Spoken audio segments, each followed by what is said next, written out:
श्री स्वामी समर्थ. नागपंचमी आणि पहिला श्रावण सोमवार 2026.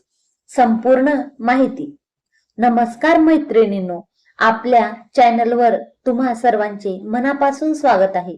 यावर्षी 17 ऑगस्ट 2026 सोमवार या दिवशी नागपंचमी आहे आणि श्रावणातील पहिला सोमवार एकाच दिवशी आलेला आहे.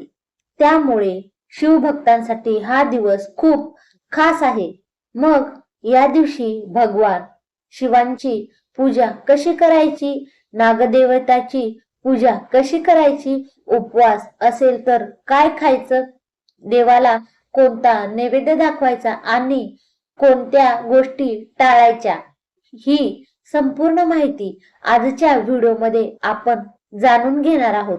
मैत्रिणींनो, हा व्हिडिओ बनवण्यासाठी, माहिती शोधण्यासाठी ते शूटिंग आणि एडिटिंग पर्यंत खूप वेळ आणि मेहनत लागते. त्यामुळे व्हिडिओ तुम्हाला आवडला किंवा माहिती उपयोगी वाटली तर कृपया एक लाईक नक्की करा. एक छोटासा लाईक आम्हाला पुढचा व्हिडिओ बनवण्यासाठी खूप मोठा प्रोत्साहन देते आणि माहिती आपल्या नातेवाईकांना आणि मित्रमैत्रिणींना शेअर करा आणि आपल्या चॅनलला सबस्क्राईब करायला विसरू नका. चला तर मग सुरुवात करूया. पहिला श्रावण सोमवार. श्रावण महिना भगवान शिवाला समर्पित मानला जातो. श्रावणातील सोमवारच्या दिवशी अनेक शिवभक्त उपवास करतात आणि भगवान विष्णूंची मनोभावे पूजा करतात. सकाळी लवकर उठून स्नान करावे, स्वच्छ कपडे घालावेत आणि देवघर स्वच्छ करावे. भगवान शिवाला स्वच्छ पाणी अर्पण करावे. त्यानंतर बेलपत्र, फुले आणि अक्षदा अर्पण कराव्यात. शिवलिंगाची पूजा करताना मनापासून ओम नमः शिवाय या मंत्राचा जप करावा. नागपंचमीची पूजा.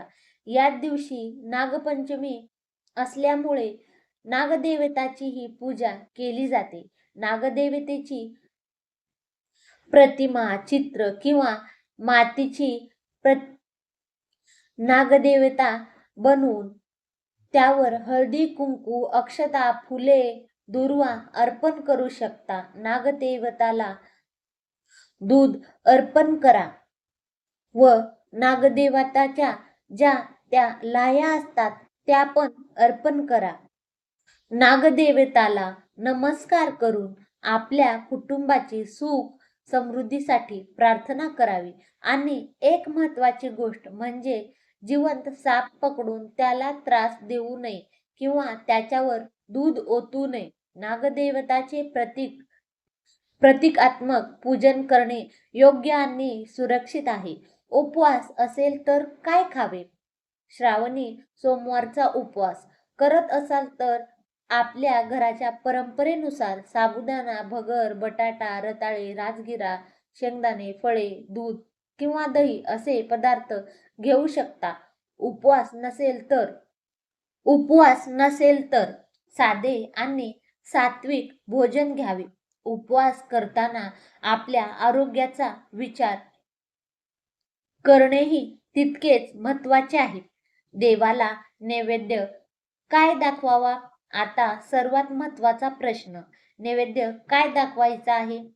तर मैत्रिणींनो, पुरणपोळीचा नैवेद्य तुम्ही श्रद्धेने भगवान शिवाला दाखवू शकता. पुरणपोळी बरोबर दूध, तूप, खीर किंवा फळे आपल्या घरातल्या परंपरेनुसार ठेवू शकता.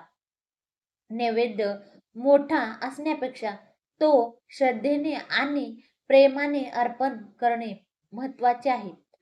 कोणत्या गोष्टी टाळाव्यात?